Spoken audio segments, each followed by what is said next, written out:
Assalamu alaikum dear students. Today is our third lecture of cell division and inheritance.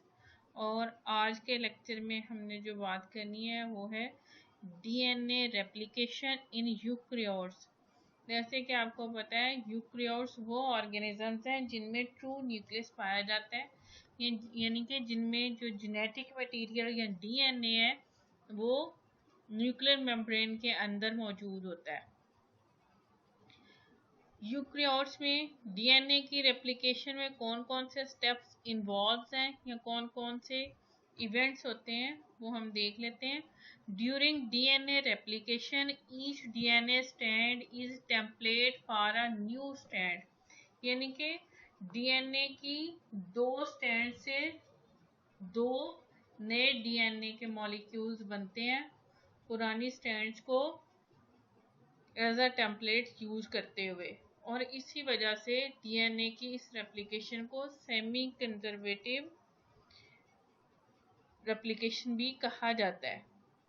The pairing requirements between purine and pyrimidine basis dictate the positioning of nucleotide in new stands, क्योंकि आपको पता है कि प्यूरीन्स और pyrimidines एक दूसरे को complement करते हैं। तो एग्जिस्टिंग जो न्यूक्लियोटाइड्स होंगे जो कि stands as a template act कर रही होगी, उसी के जो पेयरिंग न्यूक्लियोटाइड हैं वो आके अटैच होंगे न्यू स्टैंड के। Thus, each new DNA molecule contains one strand from the old DNA molecule and one newly synthesized strand. Because half of the old molecule is conserved in the new molecule, DNA replication is said to be semi-conservative.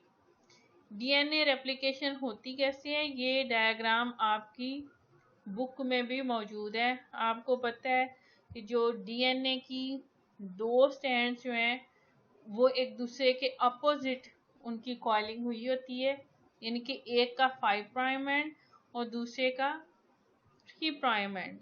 वो reason जहाँ पे replication start होनी होती है वहाँ पे पहले एक बबल बनता है। बबल कैसे बनता है, एंजाइम एक्ट करता है। कौन सा एंजाइम, ये आपको जो ब्लू कलर में नजर आ रहा है ये हेलिकेज एंजाइम है, डीएनए हेलिकेज। एरोज शो कर रहे हैं direction of replication. Helicase enzyme का क्या काम है कि जो हेलिकल लाइक स्ट्रक्चर है डीएनए का उसको अनवाइंड करना है। केस यानी कि वो हेलिकल स्ट्रक्चर को काट रहा है, और ये दोनों डायरेक्शन में रेप्लिकेशन एक वक्त में स्टैंड की दोनों डायरेक्शंस में हो रही होती है। रेप्लिकेशन ये याद रखिएगा हमेशा 5 प्राइम टू 3 प्राइम एंड की तरफ होती है, ठीक है। और दोनों स्टैंड्स जो एज अ टेम्पलेट एक्ट करेंगी उनमें पे साइड बाय साइड रेप्लिकेशन हो रही होगी। जहां से रेप्लिकेशन स्टार्ट होती है उस साइट को बोलते हैं इनिशिएशन साइट, एंड जो न्यू स्टैंड की सिंथेसिस करवाता है साथ उस एंजाइम का नाम है, ये जो ग्रीन कलर में आपको नजर आ रहा है, DNA polymerase. Direction from 5 prime end to 3 prime end. ऐसे ही सेम दूसरी साइड पे भी 5 प्राइम से 3 प्राइम एंड की तरफ होती है, और जो इसमें से एक जो स्टैंड होती है उसमें डीएनए की रेप्लिकेशन कॉन्टिन्यूस होती है जिसको बोलते हैं लीडिंग स्टैंड, और दूसरी जो स्टैंड है उसमें ओकाजाकी फ्रेगमेंट्स की फॉर्म में होती है जिसको बोलते हैं लैगिंग स्टैंड। लेकिन दोनों में डायरेक्शन हमेशा 5 प्राइम से 3 प्राइम एंड की तरफ ही होती है। अब ये कैसे पॉसिबल है कि दोनों में 5 प्राइम एंड से 3 प्राइम एंड की तरफ ही हो, तो उसके लिए एक हम ये एनिमेशन देखते हैं। इसमें आपको क्लियरली समझ आ जाएगी कि किस तरह से डीएनए की replication bidirectional and semi conservative है। The replication of DNA begins at a sequence of nucleotides called the origin of replication. Helicase unwinds the double-stranded DNA helix, and single-strand binding proteins react with the single-stranded regions of the DNA and stabilize it. DNA polymerase III is the major enzyme involved in DNA replication. DNA polymerase III can only add a nucleotide to the 3' end of a pre-existing chain of nucleotides, and it cannot initiate a nucleotide chain. Therefore, an RNA polymerase, called a primase, constructs an RNA primer, a sequence of about 10 nucleotides complementary to the parent DNA. DNA polymerase III can then add deoxyribonucleotides to synthesize the new complementary strand of DNA. Because the two parent strands of DNA are antiparallel, they are oriented in opposite directions and must therefore be elongated by different mechanisms. The leading strand elongates toward the replication fork by adding nucleotides continuously to its growing 3' end. In contrast, the lagging strand, which elongates away from the replication fork, is synthesized discontinuously as a series of short segments called Okazaki fragments. When the DNA polymerase III reaches the RNA primer on the lagging strand, it is replaced by DNA polymerase I, which removes the RNA and replaces it with DNA. DNA ligase then attaches and forms phosphodiester bonds. The DNA is further unwound, new primers are made, and DNA polymerase III jumps ahead to begin synthesizing another Okazaki fragment. For simplicity, DNA polymerase III has been depicted as separate units, one acting on the leading strand and the other acting on the lagging strand. The current view of DNA polymerase III is that the two subunits function together with the DNA on the lagging strand, folding to allow the dimeric DNA polymerase molecule to replicate both strands of the parental DNA duplex simultaneously. Proteins other than DNA polymerase III are not shown.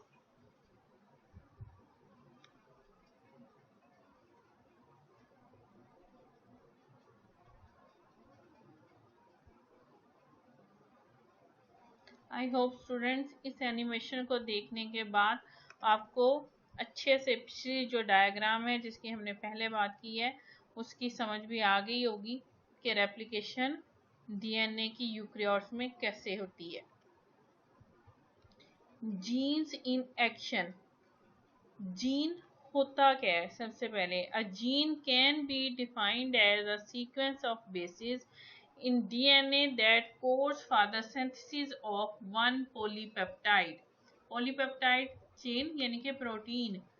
And genes must somehow transmit their information from the nucleus to the cytoplasm.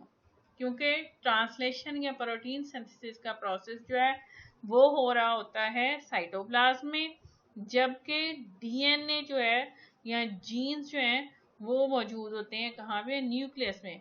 Where protein synthesis occur. The synthesis of an RNA molecule from DNA is called transcription. Transcription क्या है? Formation of RNA molecule from DNA.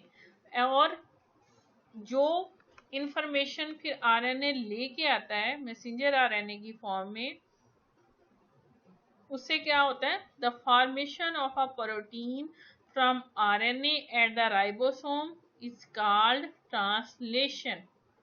Translation यानी कि formation of proteins.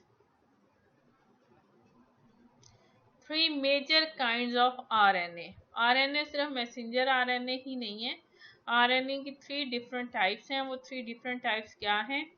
Each of the 3 major kinds of RNAs has a specific role in protein synthesis and is produced in the nucleus from DNA. RNA तीनों types के जो हैं उनका role different ways से है protein synthesis में, और RNA की जो फॉर्मेशन है वो कहाँ पे होती है? डीएनए में. Messenger RNA is a linear strand that carries a set of genetic instructions for synthesizing proteins to the cytoplasm. ये जो इंफॉर्मेशन है कि कौन सी प्रोटीन अब सिंथेसिस होनी है, वो लेके जो आरएनए आता है उसको हम mRNA या मैसेंजर आरएनए कहते हैं. Second type of RNA is transfer RNA और टीआरएनए. इसका क्या काम है? ये साइटोप्लाज्म में मौजूद होता है.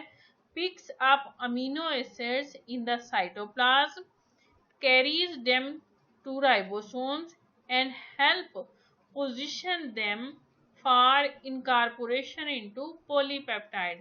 यानी कि प्रोटीन जो बननी है ड्यूरिंग ट्रांसलेशन या जो पॉलीपेप्टाइड चेन बननी है उसमें किस अमीनो एसिड ने कहाँ पे आके लगना है, वो कौन करता है? वो उन अमीनो एसिड की ट्रांसपोर्टेशन का काम करने की जिम्मेदारी ट्रांसफर आरएनए की है.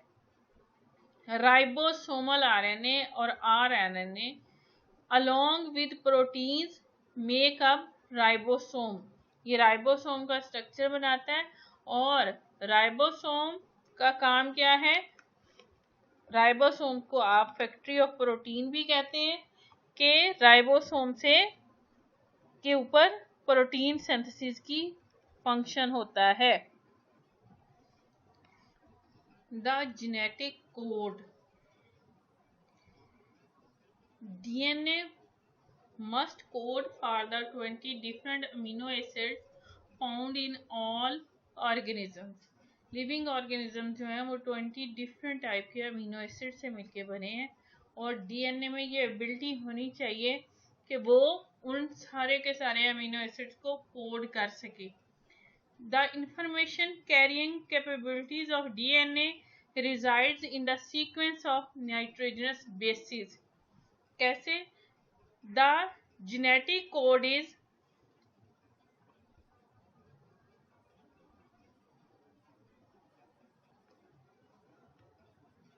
reflected in the messenger RNA that will be produced from DNA. And a genetic code is a sequence of 3 bases.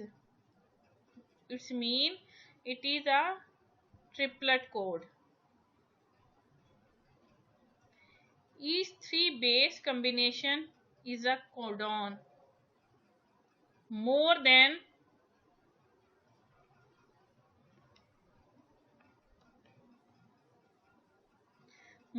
one codon can specify the same amino acid because there are 64 possible codons but only 20 amino acids. This characteristic of the code is referred to as degeneracy. ये आपको नजर आ रहे हैं आपके सामने 20 जो different amino acid हैं और ट्रिपलेट कोडॉन है. तो जो नाइट्रोजनस बेसिस होती हैं उनको अगर आप देखें कि इसमें यूरासेल है. यूरासेल इसलिए है क्योंकि ये आरएनए के कोडॉन है, इसलिए यहाँ पे यूरासेल है. साइटोसिन, एडेनिन, ग्वानिन और थायमिन की जगह पे यूरासेल है. 4 न्यूक्लियोटाइड्स और ट्रिपलेट में उन्होंने होना है. ये आप देख सकते हैं सेकंड साइड और थर्ड पोजीशन, यानी कि पहला ये वाला आएगा, सेकंड यहाँ से और तीसरा यहाँ से. अब आप यहाँ पे ये भी देख रहे हैं कि एक अमीनो एसिड को एक से ज्यादा कोडॉन्स जो हैं वो कोड कर रहे हैं. ये टेबल भी आपकी बुक में बना हुआ है.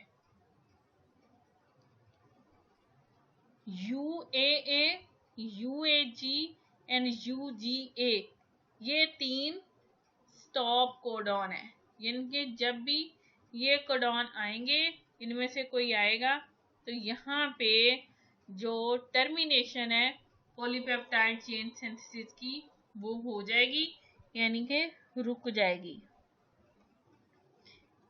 And methionine is a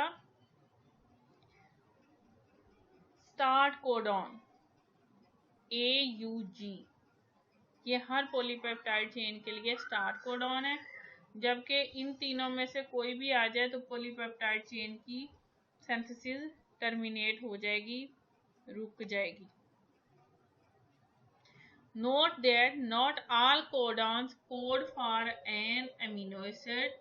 The base sequence of UAA, UAG, and UGA are all stop signals that indicate where polypeptide synthesis should end. यानी कि ये 3 जो कोडॉन है जब भी आएंगे उस वक्त पॉलीपेप्टाइड चेन की सिंथेसिस टर्मिनेट हो जाएगी। जबकि स्टार्ट कोडॉन सिर्फ एक है जिसे मिथ्योनिन भी कहा जाता है और उसकी बेस सीक्वेंस क्या है, AUG codes for the amino acid methionine which is a start signal या start codon. That's all students, thank you and good luck.